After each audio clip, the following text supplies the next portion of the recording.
Assalamualaikum warahmatullahi wabarakatuh. Bismillahirrahmanirrahim. Alhamdulillahirabbil alamin wa bihi nasta'in ala umuri dunya waddin. Wa nashhadu an la ilaha illallah wahdahu la syarika lahu wa nashhadu anna Muhammadan abduhu wa rasuluh. Wa nusalli wa nusallim ala nabiyyina wa rasulina Muhammadin sallallahu alaihi wasallam wa ala alihi wa sahbihi ajma'in.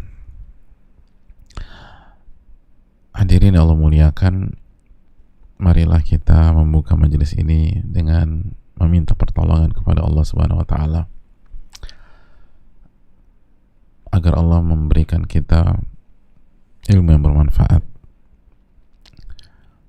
memberikan kita keberkahan, memberikan kita taufiknya sehingga kita bisa mengamalkan apa yang kita pelajari dan ilmu yang kita dapatkan bisa kita manfaatkan pada waktunya dan akan membuat kita bahagia di dunia maupun di akhirat.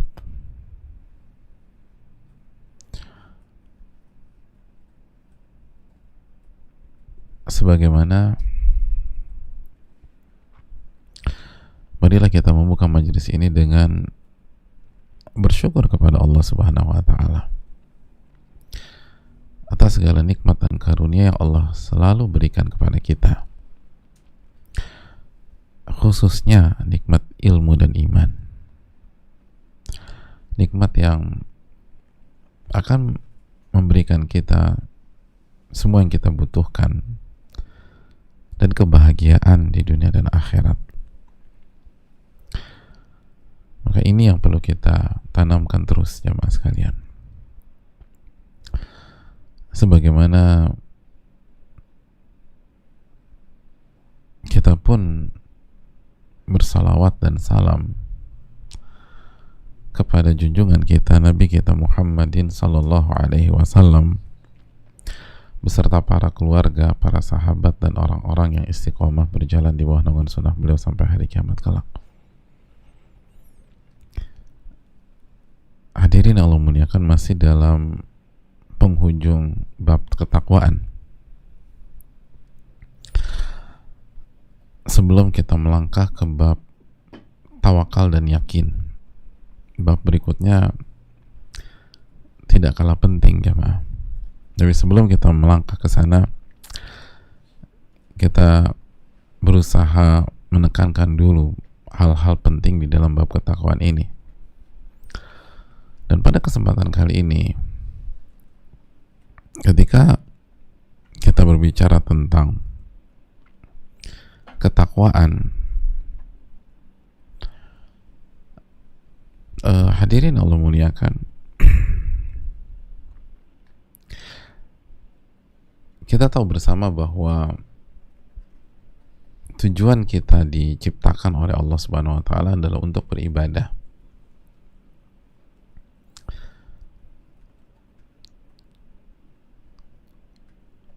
Allah berfirman, "Ma khalaqtul jinna wal insa illa liya'budun." Tidaklah aku ciptakan jin dan manusia kecuali untuk beribadah. Ayat yang sangat terkenal di dalam surat Az-Zariyat ayat 56. Oleh karena itu, orang-orang beriman itu semangat beramal, dan terus beramal. Mengisi waktu dengan amal ibadah.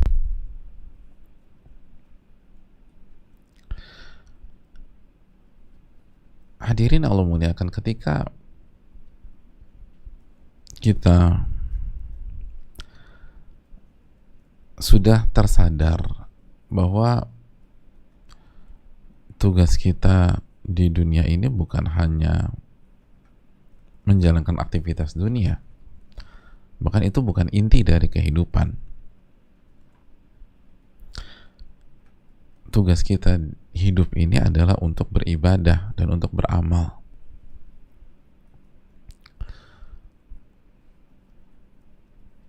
Saat kita sudah sadar tentang hal itu,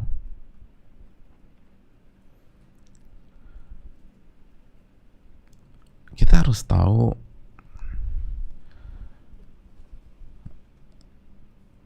tentang sebuah ayat di dalam Al-Quranul Karim, yaitu surat Al-Mu'minun ayat 60.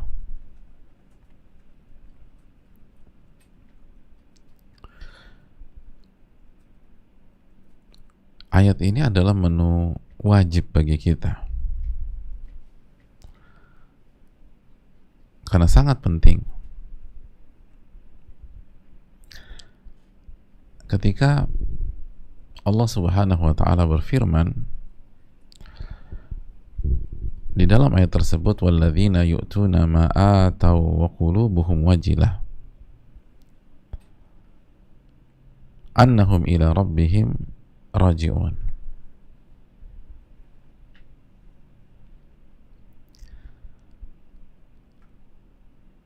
Dan orang-orang yu'tuna ma ataw, mereka mengerjakan apa yang mereka kerjakan. Jadi mereka mengerjakan aktivitas atau amalan yang mereka kerjakan. Wa qulubuhum wajila annahum ila rabbihim raji'un. Dan pada saat itu hati mereka takut. Saat mengerjakan aktivitas tersebut tuh hadirin, hati mereka ada ketakutan. Annahum ila rabbihim raji'un, karena mereka yakin dan sadar sekali bahwa mereka akan kembali kepada Allah. Jadi Allah menjelaskan tentang orang-orang yang ketika mengerjakan sebuah aktivitas hati mereka takut. Ada ketakutan. Tidak menyelimuti seluruh hati mereka, tapi ada ketakutan. Nah, ayat ini menarik perhatian ibunda kita Aisyah radhiyallahu taala anha.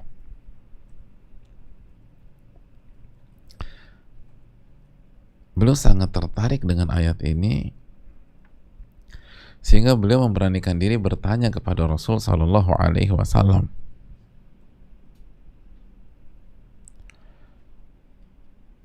Aisyah mengatakan, huwa alladhi yasriqu wa yazni wa yashrubul khamra wa huwa yakhafu Allah azza wa jalla. Aisyah mengatakan, ya Rasulullah, apakah yang dimaksud Allah dalam ayat ini adalah orang-orang yang mencuri, yang berzina dan meminum khamar? Mencuri, berzina dan meminum khamar, artinya orang-orang yang bermaksiat. Dan ketika mereka melakukan hal itu, ada rasa takut di dalam hati mereka, rasa takut kepada Allah Subhanahu wa taala. Aisyah menggunakan pendekatan psikis yang normal. Ketika seseorang melakukan kesalahan, maka ia akan dihinggapi rasa takut, rasa bersalah. Itu poinnya. Sekali lagi, kita ketika melakukan kesalahan dan kita masih normal, maka ada rasa takut di dalam hati kita. Ada rasa takut, aduh gimana nih, nanti dihukum dan seterusnya. Ya kan, dulu waktu bolos sekolah kan ada rasa takut. Aduh nanti dipanggil, nanti di absen gak masuk, nanti ketahuan, nanti ada yang lihat, jangan-jangan tadi ada yang lihat saya manjat pagar dan seterusnya. Ada rasa takut. Atau ketika kita minjem mobil orang tua terus nabrak, oh ada rasa takut, gimana nanti dimarahin. Udah gitu mobilnya tuh dibuat tanpa minta izin dulu lagi, ada kunci mobil, diambil, dipakai, nabrak. Udah. Itu salahnya 2 kali. Nah, hadirin Allah muliakan, itu yang diangkat oleh Aisyah. Apakah dalam surat Al-Mu'minun ayat 60 ini, walladzina yu'tuna ma ataw wa qulubuhum wajilah, annahum ila rabbihim rajiun, itu mereka, orang-orang yang memberikan apa yang telah mereka berikan, melakukan apa yang telah mereka lakukan, dan hati mereka takut pada saat itu. Apakah mereka adalah orang-orang yang bermaksiat lalu hati mereka takut ya Rasul? Apa kata Nabi SAW? La ya bintas Siddiq, bukan mereka wahai putrinya Abu Bakar As-Siddiq, bukan mereka wahai Aisyah. Allah nggak berbicara tentang pelaku maksiat dalam ayat ini. Allah tidak berbicara tentang pelaku maksiat. Secara psikis apa yang kau sampaikan itu benar. Orang yang melakukan dosa atau maksiat, dia akan merasa takut dan merasa bersalah. Tapi ayat ini bukan tentang mereka. Lalu Nabi jelaskan, walakinnahu alladhi yusalli wa yasum wa yatasaddaq wa huwa yakhafu Allah azza wa jalla. Dan berat, wa huwa yakhafu alla yutaqabbala minhu. Hum alladhina yusallun wa yasumun wa yatasaddaqun wa yakhafuna alla yutaqabbala minhum, dalam riwayat. Tapi mereka adalah orang-orang yang sholat, orang-orang yang puasa, orang-orang yang bersedekah. Lalu mereka takut Allah nggak terima amal ibadah mereka.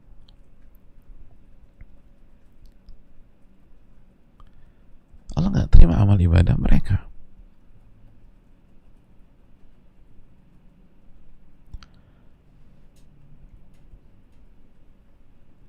Sebagaimana hadis riwayat Imam Tirmidzi rahimahullah.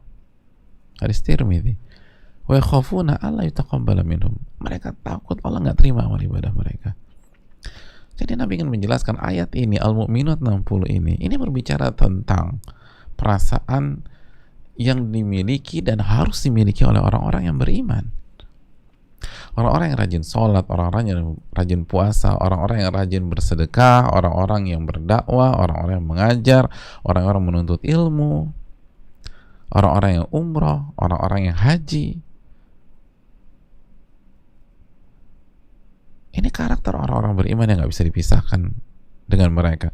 Wa yakhafuna alla yutaqabbala minhum. Mereka takut amal mereka nggak diterima. Mereka takut amal mereka tidak diterima. Udah capek-capek sholat, udah capek-capek puasa, udah capek-capek zikir, nggak diterima oleh Allah Subhanahu Wa Taala.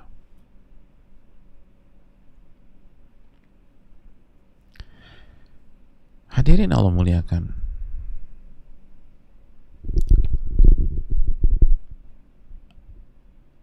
Karakter ini harus ada di dalam hati orang-orang yang beriman. Karakter ini harus ada di dalam hati orang-orang yang beriman. Bukannya kepedean, bukannya kegeeran,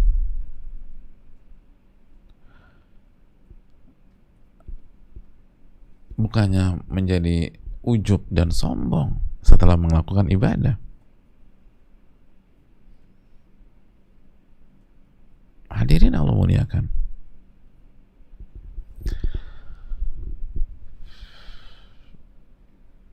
Makanya sepupu Rasul Sallallahu Alaihi Wasallam sekaligus menantu Rasul Sallallahu Alaihi Wasallam yang sangat kita cintai, Ali bin Abi Thalib radhiyallahu taala anhu, itu pernah berpesan kepada kita semua, kunu liqabulil amali asyaddah timaman minkum bil amali. Hendaknya fokus kalian terhadap diterima atau tidaknya amal kalian itu harus lebih besar dari fokus kalian terhadap amalan itu sendiri. Fokus kalian, konsentrasi kalian, diterima atau tidaknya amalan kalian itu harusnya lebih besar daripada fokus kalian terhadap amalan itu sendiri. Jadi bukan setelah sholat udah selesai, setelah buka puasa tuh udah kayak nggak ada apa-apa, atau habis kajian udah bebas gitu, udah kita kuliner makan. Loh, ini kajian tadi kira-kira diterima apa nggak sama Allah? Sholat kita tadi itu diterima apa nggak sama Allah? Puasa kita tadi diterima apa tidak oleh Allah? Infak sedekah kita diterima apa tidak oleh Allah? Ketika kita berkhidmat kepada suami, kira-kira tuh diterima apa enggak sama Allah?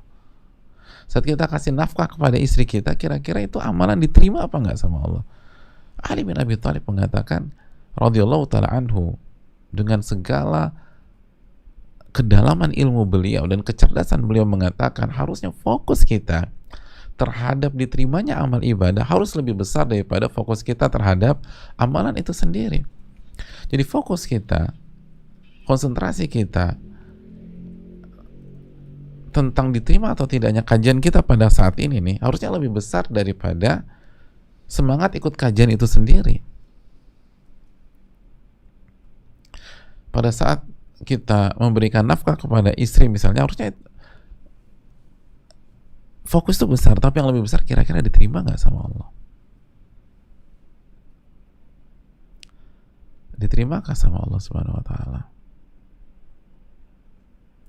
Saat istri melayani suami, oh bagus ngelayanin, buatin A, buatin B, dipijitin segala macam. Tapi pertanyaan besarnya adalah, Allah terimakah itu amalan? Allah terima apa enggak?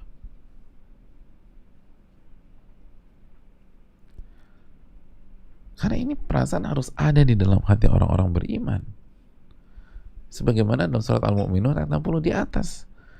Humul ladzina yusallun wa yasumun wa yatasaddaqun wa yakhafuna alla yataqabbala minhum. Mereka adalah orang-orang yang sholat, orang-orang yang puasa, orang-orang yang bersedekah, dan mereka takut mereka nggak diterima oleh Allah. Dan mereka tahu mereka akan kembali kepada Rabbul Alamin. Kan setelah kita mengerjakan amal, kan kita laporan nanti hari kiamat. Annahum ila rabbihim raji'un. Mereka akan kembali kepada Rabb mereka. Dan Rabb kita akan tanya, itu kemarin gimana amalannya tuh? Bukan begitu aja.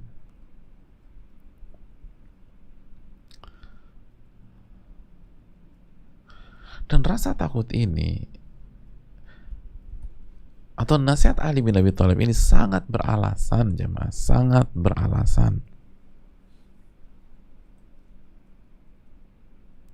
Sangat beralasan. Bukankah Nabi SAW bersabda dalam hadits Abu Hurairah, saya cek dalam Targhib wa Tarhib,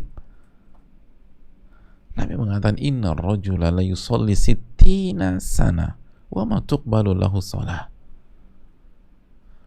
Sesungguhnya ada seseorang yang sholat selama 60 tahun dan satu pun sholatnya tidak diterima oleh Allah. 60 tahun. Nabi SAW mengatakan 60 tahun sholat, wa ma tuqbalu lahu shalah, satu pun sholatnya nggak diterima sama Allah. 60 tahun sholat subuh, sholat zuhur, sholat asar, sholat maghrib, sholat isya, 60 tahun. Belum ditambah mungkin rawatibnya, tahajudnya, 60 tahun. Kita yang hijrah kemarin-kemarin nih, udah berapa tahun kita sholat? Ini 60 tahun. Wa ma tuqbalu lahu shalah, satu pun nggak diterima sama Allah. Bukan hidupnya 60 tahun ya, 60 tahun sholatnya. 60 tahun sholat, satu pun gak diterima sama Allah. Maka wajar sekali lagi ketika Allah berfirman, itulah perasaan yang harus dimiliki oleh orang-orang yang beriman. Dan sangat cerdas sekali ketika Ali bin Abi Thalib radhiyallahu ta'ala anhu mengatakan, hendaknya fokus Anda diterima atau tidaknya amalan itu harus lebih besar daripada amalan itu sendiri.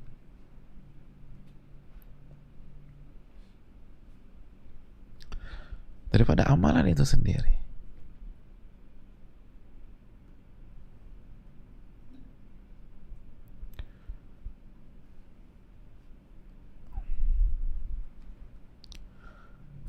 Tahun sholat gak diterima sama Allah, terus mau jadi apa di hari kiamat? Hadirin Allah muliakan. Oleh karena itu Ibnu Umar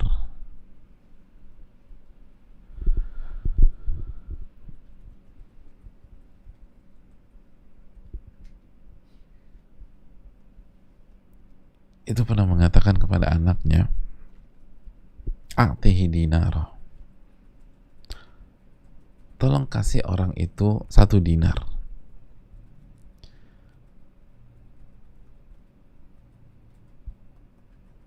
Tolong kasih orang tersebut 1 dinar. 1 dinar 4,25 gram emas ya, kurang lebih. Kasih dia 1 dinar. Faqala lahu ibnu taqabbalallahu mink ya abatah. Lalu kata anaknya Ibnu Umar, semoga Allah menerima amal ibadahmu wahai ayahku. Lalu apa kata Ibnu Umar?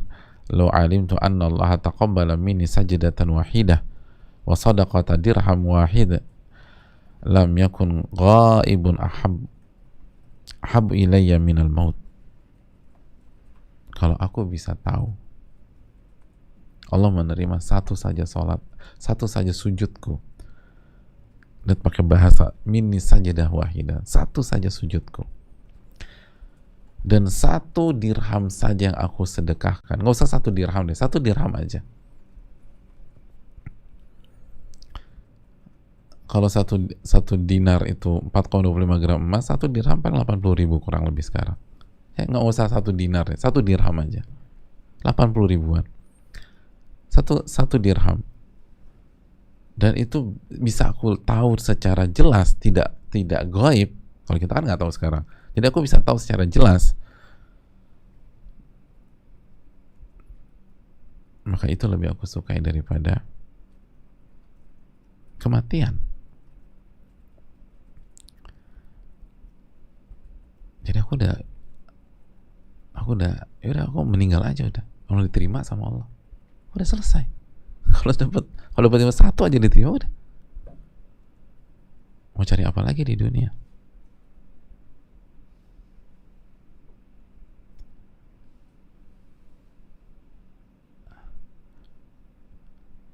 Begitu juga dikatakan oleh Fudalah bin Ubaid, la an akuna a'lam anna Allah qad taqabbala minni mithqala habbatin min khardal ahabbu ila min ad-dunya wa ma fiha. Kalau aku bisa mengetahui Allah menerima setitik saja amal ibadahku, itu lebih aku sukai daripada dunia dan seisinya.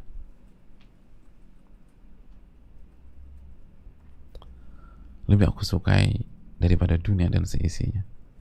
Kalau aku bisa tahu Allah terima amal ibadahku. Itu lihat bagaimana para sahabat lebih suka dapat dunia, dan sebagian udah mau dicabut nyawanya, mau diterima sama Allah. Sholat kita diterima, puasa kita diterima, amalan kita sebagai suami diterima, amalan kita sebagai istri diterima, tauhid kita diterima.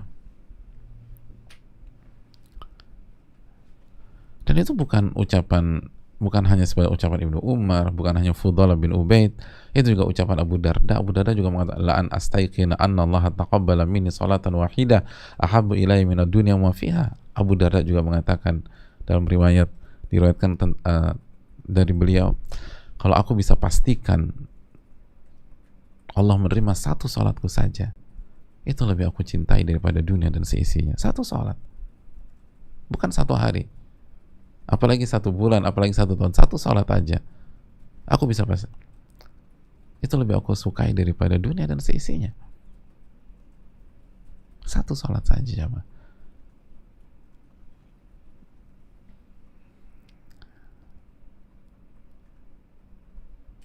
Satu salat, dan banyak sekali ucapan. Ibnu Mas'ud juga mengatakan hal yang sama. Lan akuna a'lam anna Allah taqabbala minni amalan ahabba ila min an yakuna limil'ul ardi dhahaba. Kalau aku bisa tahu Allah menerima 1 amalanku saja, itu lebih aku sukai daripada aku dikasih emas sebanyak seluruh bumi. Seluruh bumi emas semua, aku suruh milih, mau dapat emas seluruh bumi, bukan 1 gram ya, bukan 100 gram aja sekarang sudah hampir 100 juta.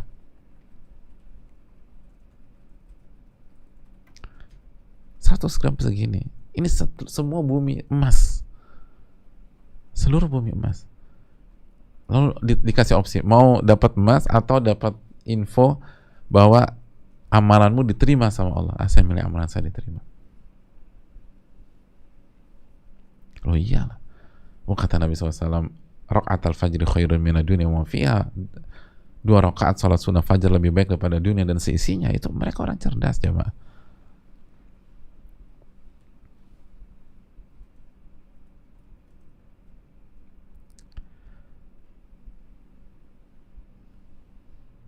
Malik bin Dinar mengatakan al-khawfu 'alal ami alla yataqabbala asyaddu minal amal. Kekhawatiran kita terhadap amal kita ditolak itu harus lebih besar daripada kekhawatiran kita tidak bisa beramal.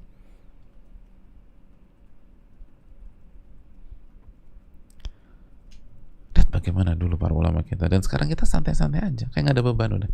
Setelah kajian bubar, ketawa-ketawa segala macam. Boleh sih ketawa-ketawa, nggak masalah. Tapi pas pulang itu harus ada besit lah. Atau begitu selesai kajian, mau aktivitas yang lain, ada waktu untuk berenung. Diterima nggak nih amal ibadah? Habis sholat gitu, selesai sholat, jangan langsung megang gadget terus ngobrol sana ngalur gitu sana. Minta Allah sama Allah Subhanahu Wa Taala. Ingat, ada orang 60 tahun nggak diterima satupun sholatnya.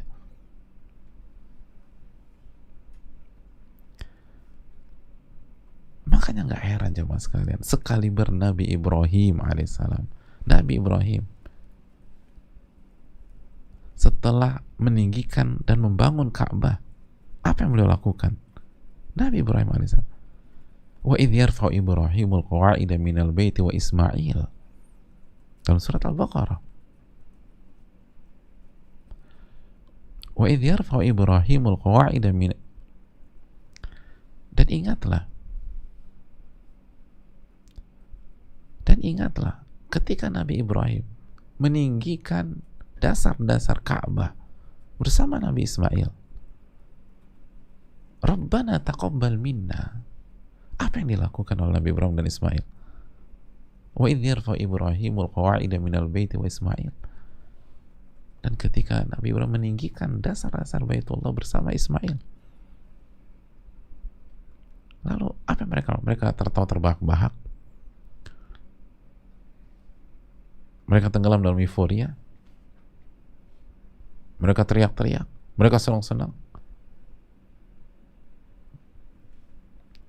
Mereka berdoa, Rabbana taqabbal minna innaka antas sami'ul alim. Ya Allah, terimalah amal ibadah kami. Sesungguhnya Engkau yang Maha mendengar lagi Maha mengetahui. Allahu Akbar. Nabi Ibrahim, Nabi Ismail, bapaknya para nabi dan rasul, bapaknya Ahlu Tauhid. Gelar beliau Khalilur Rahman, Khalilullah, kekasih Allah. Gelar yang hanya dimiliki oleh 2 sosok besar anak manusia, Nabi Muhammad SAW dan Nabi Ibrahim alaihissalam. Khalilur Rahman, kekasih Allah Subhanahu Wa Taala. Profil subjeknya atau profil yang melakukan tidak diragukan. Tidak diragukan. Kekasih Allah. Dan sudah terbukti berani mengorbankan apapun. Sudah terbukti siap meninggalkan keluarga demi Allah Subhanahu Wa Taala, meninggalkan Hajar di lembah Mekah. Sudah terbukti siap menjalankan perintah Allah walaupun dengan perintah yang mungkin orang berpikir nggak masuk akal, menyembelih anaknya sendiri. Itu dari sisi profil. Dari sisi amalannya apa jemaah?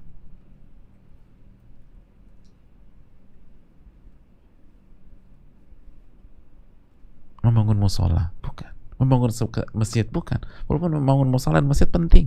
Membangun Ka'bah. Profilnya luar biasa. Amalannya sangat luar biasa. Membangun Ka'bah. Setiap kita beribadah ke sana, Nabi Ibrahim dapat pahalanya jemaah sekalian. Beliau yang bangun.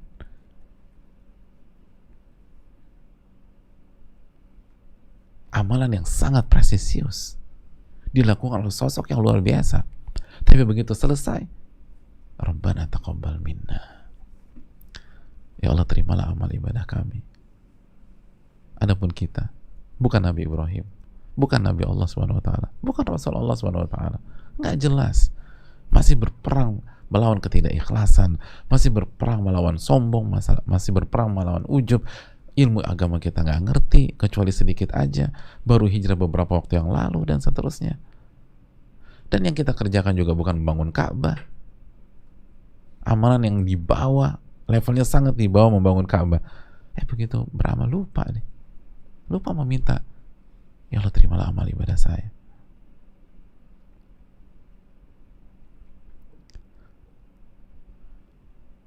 Ya Allah tolong terima amal ibadah saya. Tolong terima amal saya. Tolong terima kajian saya. Tolong terima thalabul ilmu saya. Tolong terima sholat saya. Tolong terima puasa saya. Coba tanya diri kita, seminggu ini kita beribadah nggak beribadah? Seminggu ini, berapa kali kita meminta Rabbana taqabbal minna? Ya Allah terimalah amal ibadah saya. Seminggu ini. Sekali, 2 kali, atau nggak pernah? Berapa kali dalam sujud kita doa Rabbana taqabbal minna? Ya Allah terimalah amal ibadah saya, ya Allah. Seminggu ini berapa kali kita minta seperti itu? Dalam seminggu ini berapa kali kita minta di sepertiga malam terakhir? Buat apa kita bangun jam 2 malam sampai subuh, rakaat pertama baca Al-Baqarah, lalu Ali Imran, An-Nisa, tapi nggak ada yang diterima sama Allah. Nggak ada yang diterima. Buat apa kita nyumbang ratusan juta, miliaran, tapi nggak ada yang diterima oleh Allah Subhanahu Wa Taala? Kalau sekaliber Nabi Ibrahim saja masih berdoa Rabbana taqabbal minna, pantaskah kita tidak membasahi lisan kita dengan doa tersebut? Kecuali karena kita kepedean, kecuali karena kita bodoh, nggak ngerti cara bermain,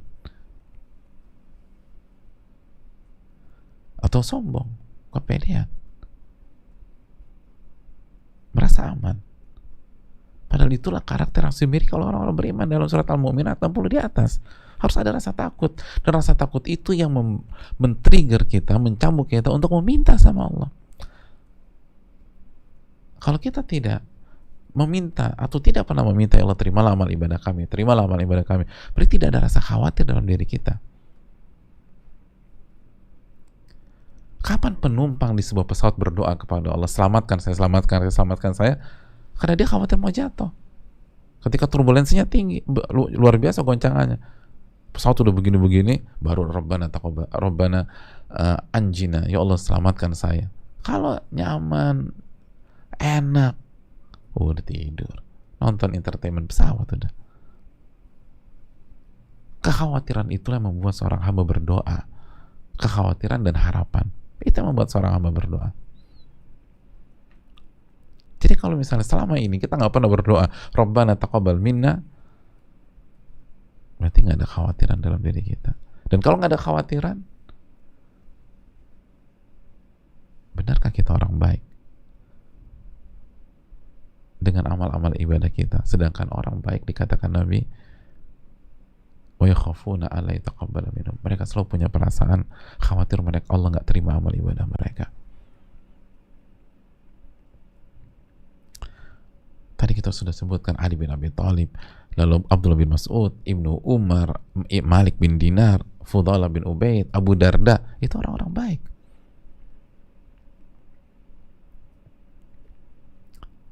Nabi Ibrahim dan Nabi Ismail, Rabbana taqabbal minna, lalu kita lupa.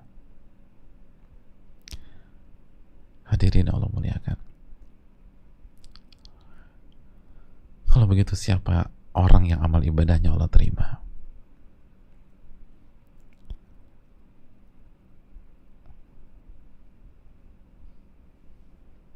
Orang yang ibadahnya Allah terima tidak lain tidak bukan adalah orang-orang yang bertakwa. Innama yataqabbalullahu minal muttaqin. Allah berfirman,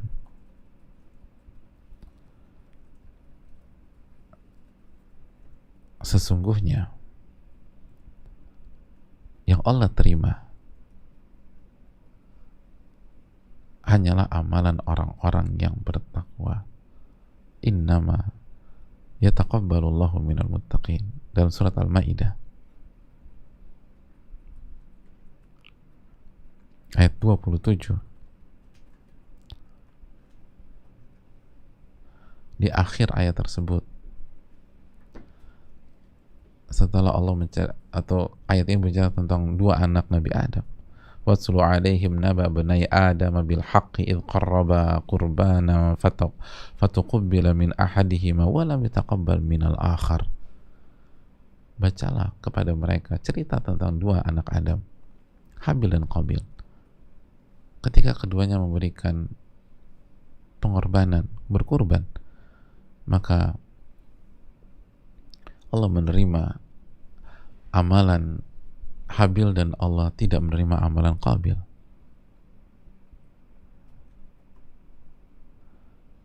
Tidakkah kita berpikir, jamaah sekalian, bahwa amalan anak seorang nabi sekalipun bisa nggak diterima sama Allah? Amalan anak seorang nabi nggak diterima, ini jelas. Satu diterima, satu nggak diterima. Kita anak siapa, jamaah? Oh, anak ini anak nabi kok. Dan Allah suruh membacakan kepada mereka, ceritakan kisah mereka, ceritakan kepada mereka kisah dua anak Adam, Habil dan Qabil. Berarti kan dalam Adam, disuruh ceritakan sama Allah. Ketika Allah terima amalannya Habil dan Allah tolak amalannya Qabil.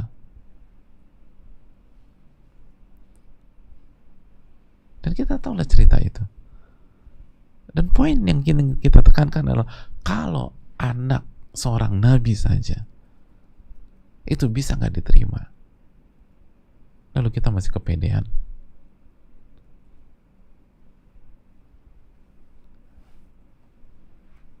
Dan siapa yang Allah terima? Innama yataqabbalullahu minal muttaqin. Sesungguhnya yang Allah terima hanyalah amalan orang-orang yang bertakwa. Hanya orang bertakwa. Orang-orang yang bertakwa. Orang-orang yang ikhlas dalam beramal dan beribadah dan sesuai dengan tuntunan orang-orang yang ikhlas ketika beramal dan benar amalan itu tersebut. Dan itulah orang-orang yang bertakwa, benar dan sesuai dengan tuntunan Nabi SAW, benar dan ikhlas. Dan itulah orang-orang yang bertakwa. Jadi hadirin sekalian, ketika kita membahas bab ketakwaan, artinya kita membahas satu-satunya pihak yang amalannya diterima oleh Allah, satu-satunya. Innama, ada kata-kata innama, yang Allah terima hanya yang bertakwa, hanya orang-orang yang bertakwa. Yang Allah terima hanya amalan orang-orang yang bertakwa. Innama yataqabbalullahu minal muttaqin. Sesungguhnya yang Allah terima hanya, kalau diterjemahkan ya apa? Sesungguhnya Allah hanya, kan, hanya innama itu hanya. Jadi Allah nggak terima dari yang lain, hanya orang-orang bertakwa yang Allah terima. Jadi artinya pada saat kita mengerjakan sebuah amalan dan kita tidak bertakwa, amalan itu nggak diterima. Yang diterima hanya orang bertakwa. Itulah alasan kenapa tadi para ulama kita seperti Abu Darda, seperti Ibnu Umar, seperti Fudalah bin Ubaid, seperti Ibnu Mas'ud mengatakan, kalau aku bisa tahu Allah terima satu saja sholatku, dalam sebagian mereka bilang satu saja sujudku, satu dirham saja aku kasih, itu lebih aku suka daripada dunia dan seisinya. Dan aku udah siap meninggal sekarang aja. Itu lebih aku suka daripada emas sebanyak dunia. Karena kalau satu diterima berarti beliau bertakwa, selesai itu masalah.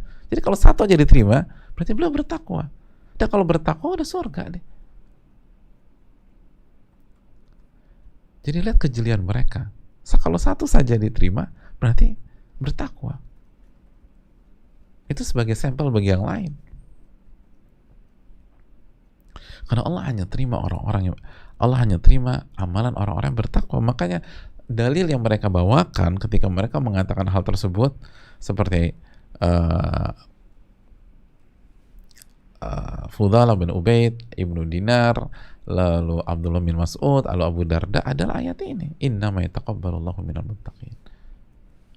Sesungguhnya yang kami terima hanyalah amalan dari orang-orang yang bertakwa. Makanya jamaah, ini konsentrasi kita. Diterimanya amal ibadah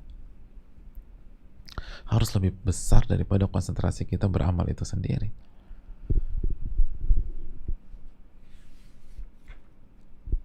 Hadirin Allah muliakan.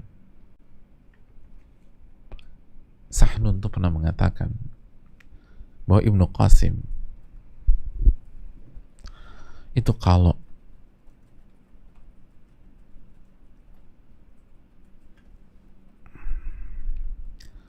beliau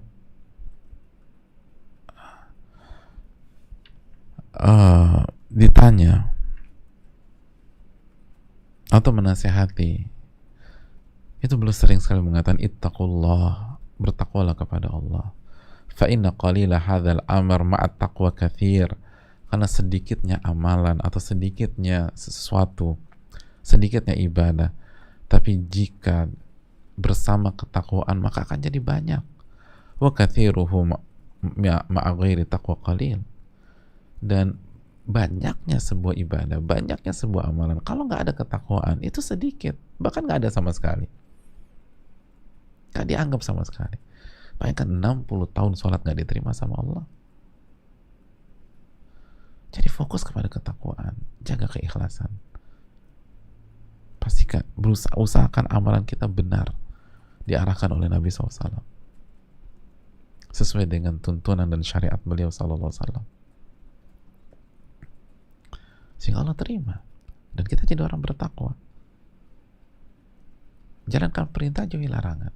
Ingat takwa bin Habib, engkau mengerjakan amalan di atas cahaya Allah dan berharap pahala dari Allah, dan kau menjauhi larangan di atas cahaya atau ilmu Allah, artinya benar kan, dan takut terhadap azab Allah. Itu takwa, berharap kepada Allah, takut kepada Allah, dan di atas cahaya Allah Subhanahu wa ta'ala. Jangan banyak-banyakan, sedikit tapi bertakwa, itu lebih afdal. Kan itu benar.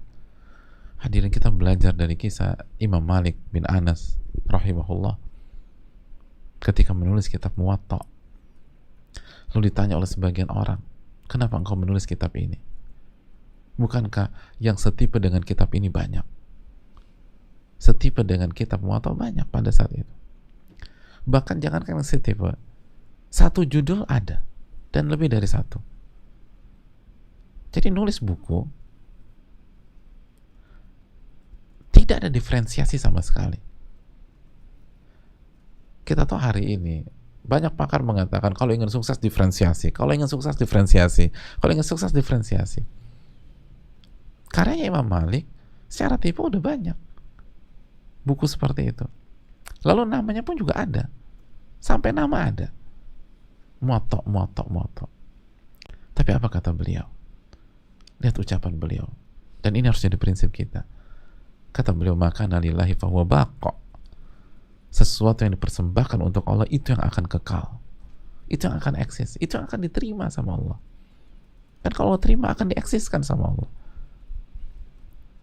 Dan terbukti hari ini yang umat kenal ketika mendengar nama Muwatta, ada Muwatta'nya Imam Malik. Yang eksis Muwatta'nya Imam Malik, Allahu Akbar. Mungkin Muwatta 1-2 masih eksis, tapi yang dikenal oleh umat, yang diperbincangkan oleh umat, yang berada di perpustakaan di berbagai macam negara, bahkan di perpustakaan pribadi atau di rumah-rumah banyak umat Islam, khususnya negeri-negeri yang bermadzhab Malikiyah, adalah Muwatta Imam Malik. Kenapa? Karena di ditulis dengan ketakwaan, jemaah. Ditulis dengan ketakwaan. Kita fokus tentang perfeksionis, sisi teknis, lalu sisi teknis B, itu bagus, gak ada yang nyinyir tentang itu. Tapi kalau tidak ada ketakwaan, berkahnya hilang.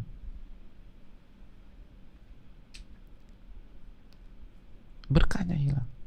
Lihat Muwatta Imam Malik, siapa yang jaga itu kitab? Allah Subhanahu wa taala. Gak ada marketingnya yang digaji secara profesional, nggak ada iklan. Imam Malik nggak pernah minta diiklankan, enggak. Tapi Allah tanamkan dalam hati murid-muridnya, hati umat Islam untuk terpaut kepada beliau. Sama kayak Riyadhus Shalihin, jamaah sekalian. Riyadhus Shalihin.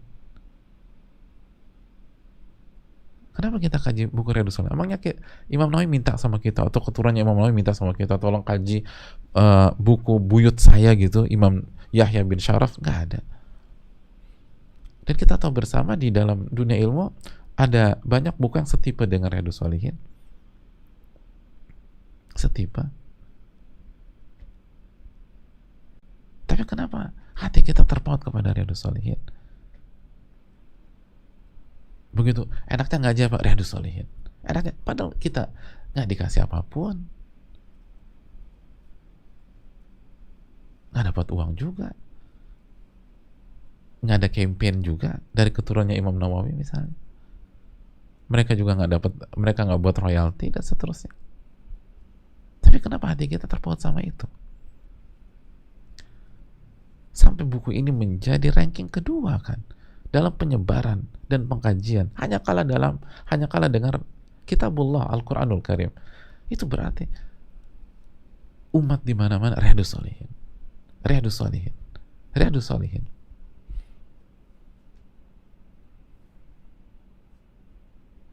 Riyadhus Shalihin.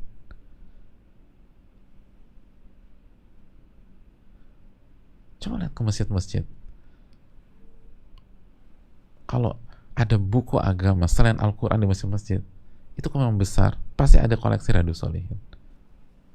Orang senang sama Imam Nawawi rahimahullah. Padahal Imam Nawawi nggak pernah traktir kita, nggak pernah kasih duit buat kita, nggak pernah nyebarin hadiah, nggak di endorse, nggak ada. Subhanallah. Tapi hati kita ada Riyadhus Shalihin. Riyadhus Shalihin sama kayak Muwatta, yang sekarang masih yang sahnya Muwatta Imam Malik. Itu apa kalau bukan ketakwaan?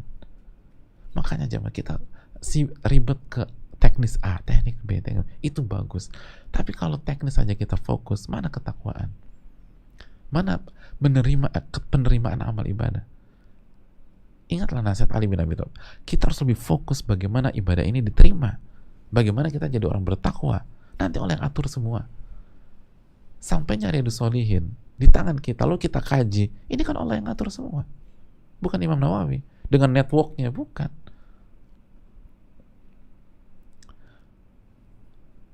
Bahkan jemaah sekalian, kayak misalnya di banyak di Middle East, di Saudi, itu yang bukan mazhab Syafi'iyah, misalnya Saudi bukan mazhab Syafi'iyah, Saudi Hambali, tapi lihat yang buku yang dikaji Riyadhus Shalihin. Artinya Riyadhus Shalihin salah satu buku yang paling mendapat tempat di sana. Jadi yang bukan satu mazhab dengan Imam Nawawi sekalipun itu senang sama Riyadhus Shalihin. Subhanallah. Atau ke Kuwait misalnya, Kuwait Hambali, tapi Riyadhus Shalihin dikaji di sana. Subhanallah. Riyadhus Shalihin. Senang orang. Walaupun bukan satu perguruan, dalam artinya kan mazhab itu kan satu perguruan, bukan satu perguruan. Tapi kita senang. Dan itulah umat Islam, saling menghargai satu dengan yang lain di atas ilmu.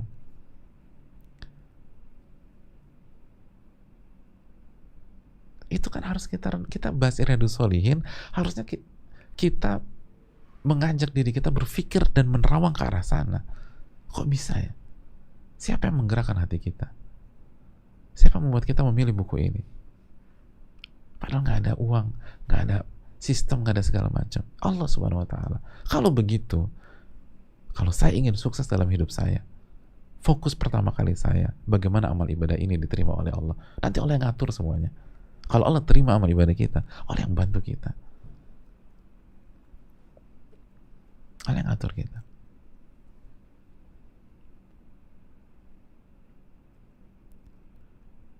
Kalau Allah udah terima, oh enak jemaah. Kalau Allah terima enak. Semua diatur sama Allah. Effort kita sedikit diatur sama Allahnya luar biasa. Kalau Allah terima. Kalau kita bertakwa kepada Allah. Itu dulu deh. Yang penting takwa diterima, takwa diterima, takwa diterima. Selebihnya serahkan sama Allah. Allah yang atur. Kita bukti nyata. Jadi ini tuh bukan teori-teori. Ini kita yang ngerasain. Dengan kajian Riyadhus Shalihin. Beda kalau misalnya kajian kita buku yang saya tulis misalnya, oh pantes. Atau misalnya yang ditulis oleh gurunya ustadz kita, jelas ini gurunya, dan itu pun nggak masalah. Tapi Riyadhus Shalihin kan, kenapa Riyadhus Shalihin ya? Emang ada sesuatu? Nggak ada. Lalu kenapa di majelis itu Riyadhus Shalihin lagi? Di sebelah sana Riyadhus Shalihin lagi. Terus cerita di masjid Anda juga Riyadhus Shalihin, Riyadhus Shalihin lagi. Ketemu dari orang dari luar negeri, oh di tempat Anda tuh Riyadhus Shalihin, Riyadhus Shalihin. Subhanallah. Ketemu teman kita yang tinggal di Eropa, di sana ada ustadz ngajar Riyadhus Shalihin. Yo, Riyadhus Shalihin di Eropa, Riyadhus Shalihin. Ketemu ada orang dari state, itu guru kita di Riyadhus Shalihin, oh Riyadhus Shalihin lagi. Subhanallah. Ada yang dari Afrika, Riyadhus Shalihin, oh Riyadhus Shalihin. Itu apa yang membuat itu? Subhanallah.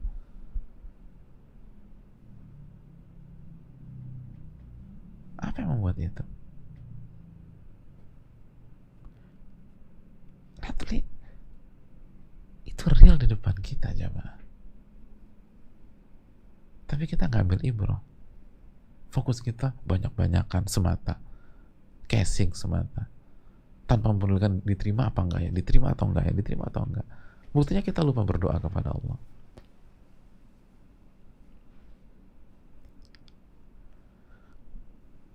Mintalah agar Allah menerima amal ibadah kita. Dan Allah hanya menerima dari orang-orang yang bertakwa. Kalau Allah terima, maka kita orang bertakwa.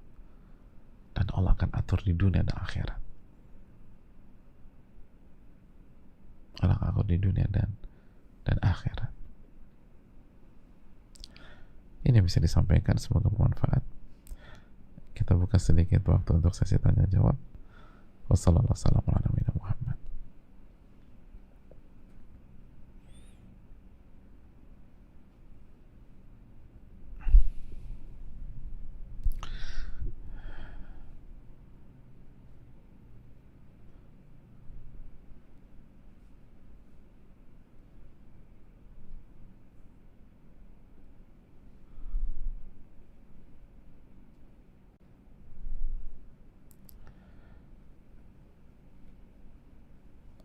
Assalamualaikum Ustaz. Waalaikumsalam. Semoga Ustadz, keluarga, dan tim selalu dilindungi oleh Allah Subhanahu wa Ta'ala.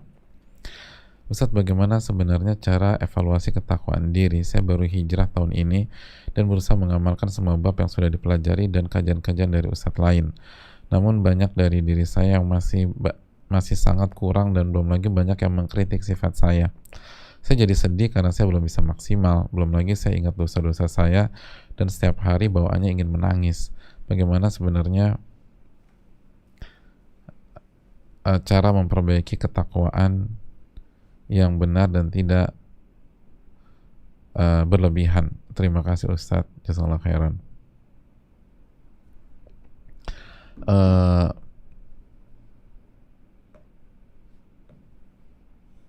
Yang pertama, hadirin yang Allah muliakan, alhamdulillah yang bertanya hijrah tahun ini sebuah kebahagiaan mendengarnya. Yang kedua, hijrah tahun ini dan merasa diri saya masih banyak kekurangan dan belum lagi yang banyak yang mengkritik sifat saya. Jawabannya wajar jamaah. Ini nggak bisa diselesaikan dalam 1 tahun, dalam 2 tahun, dalam 3 tahun. Rasulullah SAW mendidik sahabat beliau itu 23 tahun.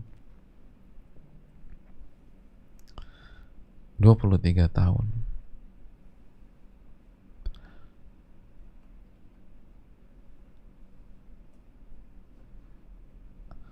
Muhammad bin Munkadir itu menata hati 40 tahun. Jadi wajar ketika merasa banyak kekurangan, dan kritik orang itu dilihat positifnya aja, nggak usah dibuat sedih. Umar bin Khattab mengatakan radhiyallahu ta'ala rahimallahu mura'an ahda ilayya uyubi, semoga Allah merahmati orang yang menghadiahkan aku aib-aibku.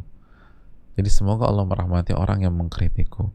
Senang dikritik, karena dengan dikritik itu kita jadi tahu blind spot kita jadi tahu kelemahan kita. Tapi kayaknya dia tuh gak ikhlas kritik saya, Ustadz. Dia tuh lebih nyinyir, lebih ngejatohin, dan lebih ngebuka aib. Lihat substansinya aja, niat dia, urusan dia dengan Allah. Lihat substansinya saja. Toh takdir kita gak ditentukan omongan orang kok. Kita itu ditentukan oleh iman kita dan dosa-dosa kita. Jadi apabila ada orang yang menjelaskan dosa-dosa kita, maka ambil itu dan gak usah terlalu pedulikan bahasa yang digunakan atau niat dia yang mungkin gak baik. Udah, lakukan perubahan-perubahan, minta pertolongan kepada Allah. Itu yang perlu kita camkan. Wallahu ta'ala bisa berdoa dan terus minta kepada Allah dan istiqomahlah.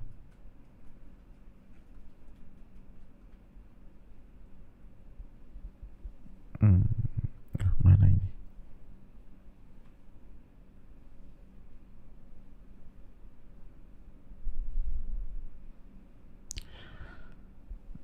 Assalamualaikum. Waalaikumsalam. Semoga Allah memberkahi Ustadz, keluarga Ustadz, penyelenggara, dan semua umat muslim. Amin ya rabbal alamin. Begitu juga dengan yang bertanya, bagaimana cara memayoritaskan waktu untuk memperbaiki hati? Jazakallahu khairan. Yang pertama, awali dengan mengkaji masalah hati. Mengkaji masalah hati. Dan salah satunya Riyadhus Shalihin. Kan ini amalan hati semua nih. At-taqwa hahuna. Takwa itu di mana? Di hati. Berarti bab takwa itu bab amalan hati. Keikhlasan. Riyadhus Shalihin membahas tentang keikhlasan di bab pertama. Ikhlas itu di mana? Di hati. Sabar itu intinya di mana? Di hati. Nah, pelan-pelan. Nah, apa yang kita dapat misalnya diamalkan. Allah ta'ala alam. Dan minta pertolongan kepada Allah Subhanahu wa ta'ala.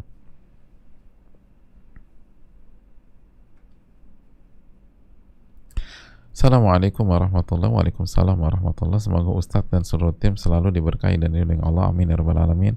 Begitu juga dengan yang bertanya, Ustadz, saya punya anak laki umur 6 tahun dengan diagnosa autisme, belum bisa bicara dan hiperaktif. Terkadang iri melihat anak-anak yang sebaya yang sudah bisa sekolah, hafal Quran, dan berkomunikasi dengan baik. Saya terus berikhtiar dan berdoa mohon pertolongan Allah, tapi kadang muncul rasa tidak sabar. Yang lebih menyakitkan, kadang bertemu dengan dokter yang langsung skakmat. Anak autis gak ada harapan bisa berperilaku sama dengan anak-anak normal lainnya.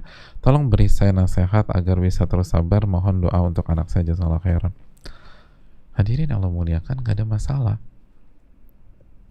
Ketika anak kita diagnosanya autis atau apapun, lo kan hadirin Allah muliakan, anak itu yang sehat maupun yang sakit itu kan ujian dari Allah Subhanahu wa ta'ala. Ujian. Ngelihat anak orang itu sehat, bisa bicara dan seterusnya, itu ujian dari Allah Subhanahu wa ta'ala. Jadi bisa bicara ujian, sehat pun ujian. Jadi bisa bicara ujian dan sehat pun nggak bisa bicara pun ujian. Bisa bicara ujian, nggak bisa bicara ujian. Sehat ujian, sakit pun ujian. Karena Allah yang berfirman, innama amwalukum Wa auladukum fitnah, sesungguhnya harta kalian dan anak-anak kalian adalah ujian. Dalam surat At-Taghabun ayat 15. Jadi buat apa ngiri dengan ujian orang gitu loh. Kita diuji, dia diuji, udah gitu aja. Kulun ya'malu ala syakilati. Setiap kita bermain dengan kotak ujian kita masing-masing. Ngapain ngiri dengan ujian orang? Saya mau tanya sama kita, dulu sekolah nggak? Pada saat kelas, kita misalnya apa? Misalnya kelas 2A. Ketika kelas 2B ujian kimia, kita ngiri nggak sama mereka? Gue ngiri banget sama mereka. Kenapa? Ujian loh. Ujian apa? Ujian kimia. Nggak ada yang ngiri. Justru kita berpikir semoga guru kita nggak masuk besok, jadi nggak ada ujian kimia. Jadi siapa yang ngiri dengan ujian? Semua kita nggak mau ujian. Anak yang sehat kan ujian. Inilah pentingnya, sekali lagi hadirin Allah muliakan. Yang pertama, kita harus tahu tentang Allah Subhanahu wa taala, ma'rifatullah. Bagaimana Allah menjalankan semua sistem yang ada dalam kehidupan. Ketika Allah kasih anak sehat, lalu anak kita sakit, itu bukan Allah memberikan reward kepada teman kita dan menghukum kita secara 100%. Enggak, belum tentu demikian. Bisa jadi sebaiknya anak kita dikasih autis itu karena Allah sayang sama kita. Innallaha idza ahabba qauman ibtalahum. Allah itu kalau sayang sama sebuah kaum, Allah akan uji. Itu tanda sayang. Lalu kita ngiri, wong kita yang disayang, kita ngiri sama dia. Gimana sih? Terus yang kedua, bukankah semuanya ujian? Semuanya ujian. Kita nggak dituntut untuk meraih pencapaian saudara kita ketika yang dikasih beda sama Allah. Enggak. Kita nggak dituntut untuk bisa, atau anak kita nggak dituntut memiliki pencapaian anak orang lain. Jadilah diri sendiri. Terus yang berikutnya, hadirin, coba lihat hikmahnya deh. Kata Nabi itu kan yang paling membuat orang masuk neraka apa? Mulut dan kemaluan. Ketika anak kita susah bicara atau nggak sebagus anak yang normal bicaranya, bukankah itu bisa jadi pertolongan Allah yang menyelamatkan anak kita nanti di hari kiamat kelak? Jadi kita tuh hanya berpikir gini loh.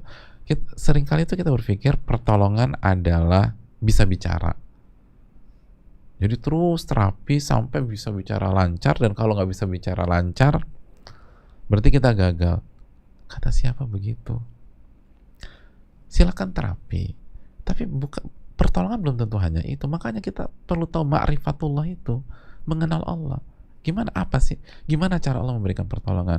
Bisa jadi Allah memberikan pertolongan ke anak kita dengan membuat dia susah bicara. Agar apa? Agar ketika dia susah bicara, maka peluang berdosa dengan lisannya semakin kecil. Nggak seperti teman-temannya yang bisa ngobrol berjam-jam, segala macam. Dan begitu peluang bicaranya sedikit, hisab lisannya pun juga sedikit. Maka peluang masuk surganya besar. Bukankah itu pertolongan?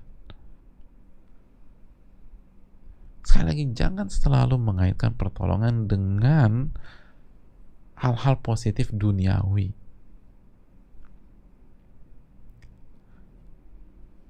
Bukan berarti juga bisa bicara jelek, enggak.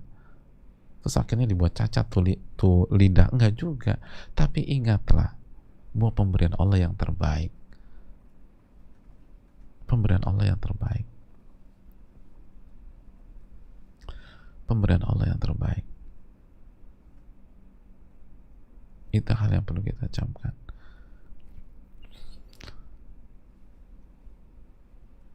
Saya tahu ada seseorang diuji bertahun-tahun.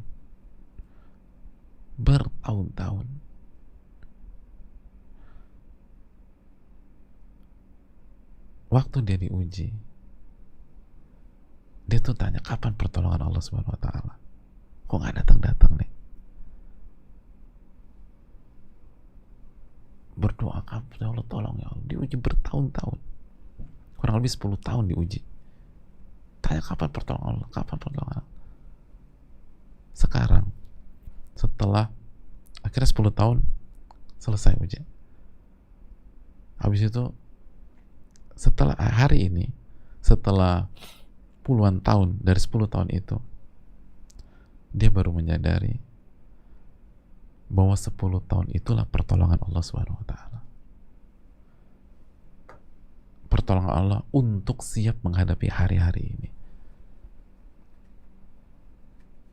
Karena kalau dia nggak dikasih takdir yang 10 tahun itu, yang durasinya 10 tahun, dia nggak siap menghadapi tanggung jawab di hari-hari ini.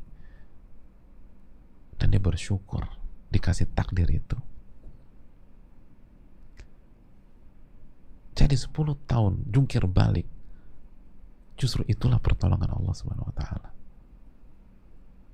Tapi manusia kan, kata Allah kan, udah zolim, bodoh. Jadi sedang dapat pertolongan masih nanya, mana pertolongan Allah Subhanahu wa taala? Loh, ini pertolongannya. Tapi sabar dulu. Hidup kan bukan hanya hari ini, nanti.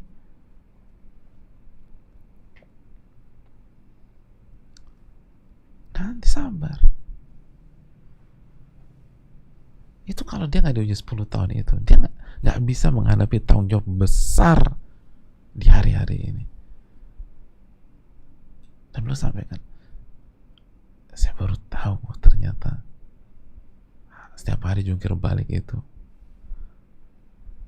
setiap hari saya minta, ya Allah tolong saya, ya Allah, mana pertolongan kau ya Allah. Padahal itulah pertolongannya.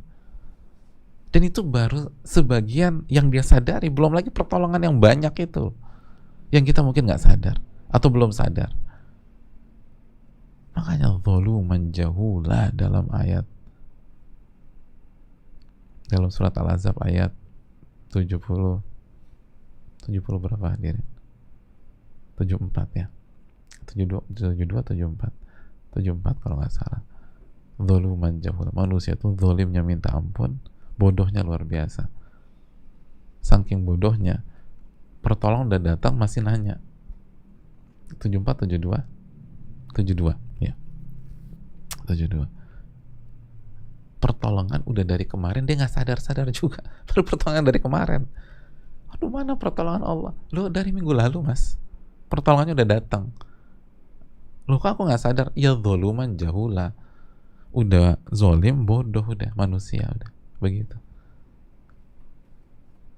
Pertolongan udah datang dari kapan tahu, dia masih nanya kapan pertolongan Allah. Udah datang. Gitu jamaah. Dan gini deh, nggak usah ribet-ribet kita nih. Siapa dulu berpikir waktu orang tuanya galak, disiplin, ngajarin agama, suruh ngaji, atau disiplin dengan segala hal, dia berpikir hidup di neraka dunia. Dan hari ini dia baru sadar, ya Allah, itu kalau bukan pertolongan Allah melalui ayah saya yang galak sama saya waktu saya kecil, yang keras sama saya waktu saya kecil, yang disiplin kepada saya pada saat saya kecil, saya nggak ngerti hari ini jadi apa. Ada kan di antara kita, banyak di antara kita gitu. Jadi kita pun ngalamin. Itu pertolongan Allah untuk kita hari ini. Kita dulu pas Allah tolong kita berpikir itu neraka dunia. Saking bodohnya itu kita. Marahlah sama orang tua, kesal. Kita berharap orang tua kita kayak orang tua teman kita. Ya nggak pulang-pulang itu. Kan gitu. Orang tua nggak pulang-pulang kok dikagumi. Ya nggak pernah nanya anaknya dari mana. Kan enak banget sih nyokap lu nggak pernah nanya. Oh, nyokap gue, ya Allah.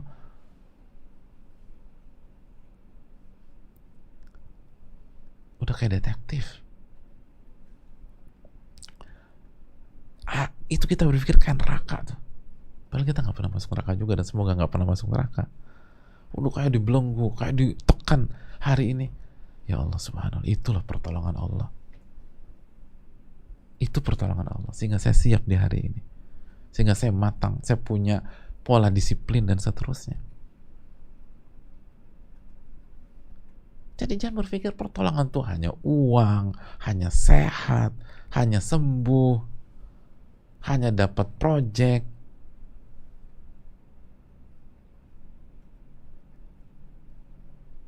hanya menang tender, aduh terlalu kecil lah. Dan belum tentu itu pertolongan, bisa jadi itu istidraj.